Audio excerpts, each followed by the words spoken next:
الحمد لله رب العالمين والصلاة والسلام على سید المرسلین اما بعد۔ محترم حضرات، مساجد کا تقدس شریعت اسلامیہ میں بہت بلند ہے۔ قرآن مجید میں اللہ تعالیٰ فرماتا ہے، اعوذ باللہ من الشیطان الرجیم، ومن اظلم ممن منع مساجد اللہ ان یذکر فیہا اسمہ وسعی فی خرابها اولئک ما کان لهم ان يدخلوها الا خائفین۔ سورۃ البقرہ آیت نمبر 114۔ ترجمہ: اس سے بڑھ کر ظالم کون ہو سکتا ہے جو اللہ کے مسجدوں میں اللہ کا نام لینے سے روکے اور ان کی ویرانی کی کوشش کرے۔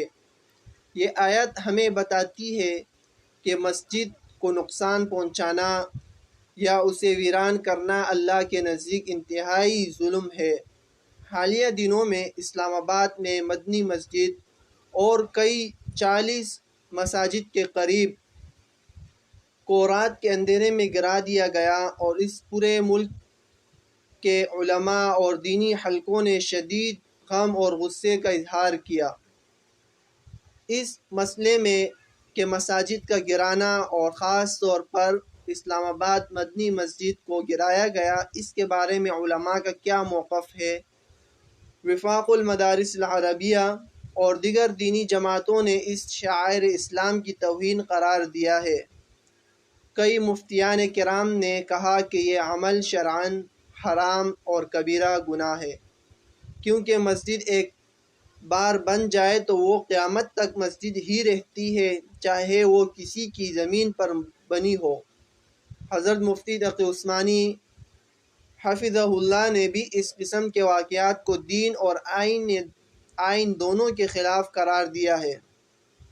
دوسری طرف ہم دیکھیں قانونی پہلو کی طرف کہ اس مسجد کو گرانے اور گرائے گئی مسجد کے بارے میں پاکستان کا آئین ہمیں کیا بتاتا ہے، تو آئیے جانیں۔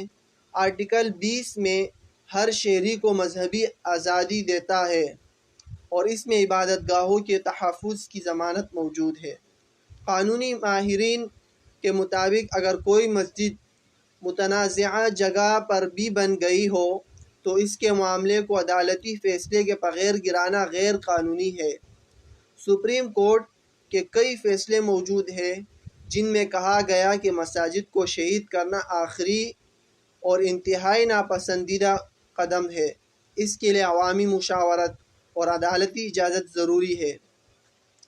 آئیے ایسے حالات میں ہماری کیا ذمہ داری بنتی ہے تو وہ بھی ہم سن لیں اور سمجھ لیں۔ محترم سامعین، ہمیں جذبات میں آ کر قانون شکنی نہیں کرنی بلکہ قانون چارہ جوئی کرنی ہے۔ وکیل اور عدالت کے ذریعے پرامن احتجاج اور عوامی شعور پیدا کرنا ہے۔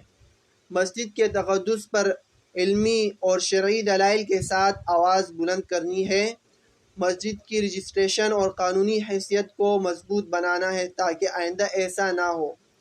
رسول اللہ صلی اللہ علیہ وسلم نے فرمایا، المسلم اخو المسلم لا یظلمہ ولا یسلمہ۔ بخاری شریف کی حدیث ہے کہ مسلمان کا بھائی ہے، نہ اس پر ظلم کرتا ہے اور نہ اسے دشمن کے حوالے کرتا ہے۔ تو بھائیو، ہم سب پر لازم ہے کہ مدنی مسجد جیسے واقعات کو صرف ایک خبر نہ سمجھے بلکہ اپنے ایمان، دین اور آئین کے تحفظ کا مسئلہ جانے اور قانونی اور شرعی دونوں میدانوں میں اس کا دفاع کرے۔